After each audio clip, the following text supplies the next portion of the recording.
Bonjour, je suis Antoine Martin, directeur d'une école de production qui s'appelle l'AFEP à Saint-Étienne. Alors, je suis Lumna Lamrari, conseillère en formation chez Maya Campus. Bonjour, je m'appelle Mustafa. Bonjour, je m'appelle Fodé Bangali Konaté.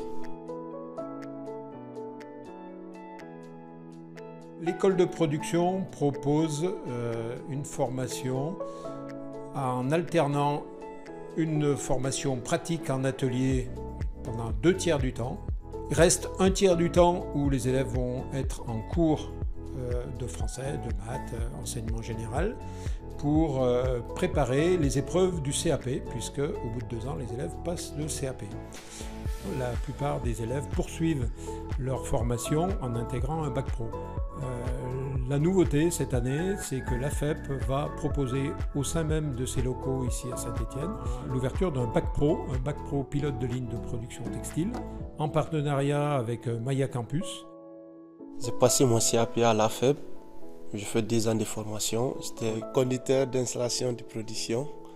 Du coup, après le CAP, j'ai décidé de continuer ma formation aussi parce que je vois avec CAP, j'ai dit pourquoi pas d'aller encore plus loin. Du coup, je fais les stages dans les entreprises différentes. Je fais un stage chez Tuan, chez Tistec, chez Jibo. Du coup, après, une fois chez Tistec, je vis plein de choses qui m'intéressaient. Du coup, j'ai demandé au patron s'il pourrait me prendre comme apprenti. Du coup, le patron m'a dit ok, nous on est prêts pour t'accueillir chez nous. Du coup, je me suis engagé en bac pro pilote de ligne, c'est Tistec, avec Maya Campus.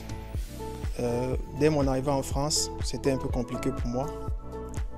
Et j'étais pris en charge par une association appelée Maison Solidaire qui m'ont proposé d'aller à l'école.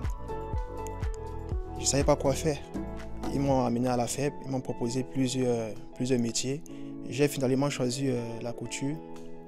Et au cours de mon parcours, j'ai fait plusieurs stages, notamment un stage chez Eurosando en crissage et un autre stage chez Tuan en confection. Après avoir obtenu mon CAP conducteur d'installation de production, j'ai décidé de faire un bac pro en pilote de ligne de production chez l'entreprise Tuan. Alors, le bac pro pilote de ligne de production est un bac pro qui est en amont de filière, c'est-à-dire que nous allons produire et fabriquer des tissus qui sont à la fois médicaux, qui peuvent être dans l'aéronautique, qui peuvent être sur différents champs de matière où on va créer en fait cette étoffe. Nous allons vous former sur différents points, étapes de la production. Ensuite, nous allons aussi faire de la maintenance de machines et réparer toutes les anomalies de production. Ensuite, nous allons aussi voir la qualité du produit, conduire une machine. Nous allons travailler aussi, voir vos compétences sur le travail en équipe, faire la passation des offres de fabrication. Vous allez aussi avoir des cours généraux. Autant vous allez avoir de l'économie, de la gestion, du français, de l'anglais, de la prévention santé et environnement. Mais vous allez aussi travailler sur plateau technique. Tout ce que vous apprenez à l'école, vous allez pouvoir le mettre en pratique au sein de votre entreprise.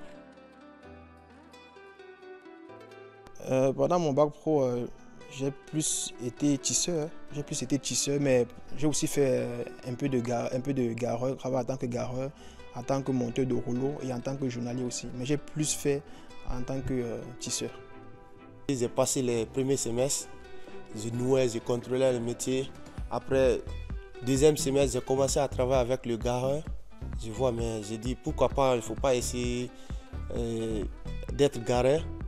Puis j'ai resté encore, je touchais tout, le patron me montait, je faisais des nouages, je contrôlais le métier, je faisais l'ourdissage même, je ne savais pas. C'est Tistec avec la formation, ça se passe bien. À l'école aussi, pareil. Et puis on a des livrets d'apprentissage que Maya Campus nous donne. Tous les 2 semaines qu'on passe à l'entreprise, ce qu'on fait, on est obligé de noter dedans. Et puis à l'école, il y a un responsable de Maya Campus qui passe nous voir et puis qui nous signe tout le temps les documents. Si on se sent mieux ou si on ne se sent pas bien aussi, on lui parle et puis elle aussi, elle peut passer dans l'entreprise. Ce qu'elle nous fait comme travail, si ça nous va ou pas. Mon rôle est d'accompagner les jeunes au sein de la formation Bac Pro pilote de ligne de production textile sur une période de 1 an ou 2 ans. J'accompagne les jeunes dès la candidature sur cette formation. Nous allons ensuite travailler ensemble le CV, aller ensemble en entretien. Nous avons des entreprises qui recrutent et qui forment pour ce Bac Pro. Et ensuite, moi, mon rôle, c'est de vous suivre au sein du centre de formation, à l'aide du livret d'apprentissage, de voir comment ça se passe, vos points forts, vos points faibles, de vous suivre durant toute cette période de formation, d'aller voir en entreprise comment se passe votre formation. Et ensuite, nous terminerons ensemble avec la remise du diplôme. Ça se passe bien. J'ai passé première année comme ça. Je faisais un peu partout. Et puis mon deuxième année maintenant, j'ai dit je vais continuer de régler les machines. Et puis bientôt je vais passer mon bac. Après le bac, Maya Campus m'a proposé encore si je vais continuer en BTS. Et j'ai dit non, je vais arrêter maintenant les études parce qu'il y a mon patron qui me propose le CDI. Et il n'est pas prêt encore à me supporter pendant 2 ans à l'école. Et puis voilà, moi aussi j'ai regardé l'intérêt qu'il y a pour ça. J'ai dit pourquoi pas arrêter l'école pour continuer mon travail si le patron a décidé de me prendre. Et puis il me propose un CDI aussi. Après mon bac, Mathieu Chris m'a conseillé d'essayer en R&D. Du coup, j'ai postulé. Et il y a une semaine de cela, le responsable de R&D il m'a appelé. Il m'a dit comme quoi c'est bon pour l'année prochaine, qu'il compte me prendre comme apprenti en R&D. J'étais très content. Bon là, pour le moment, l'objectif c'est d'avoir mon baccalauréat en pilote de ligne de production. Et l'année prochaine, je ferai un BTS en innovation textile chez Maya Campus à Lyon. C'est aussi important que les élèves aient cette perspective. C'est pas seulement l'école, c'est aussi le milieu du travail qu'on prépare avec eux.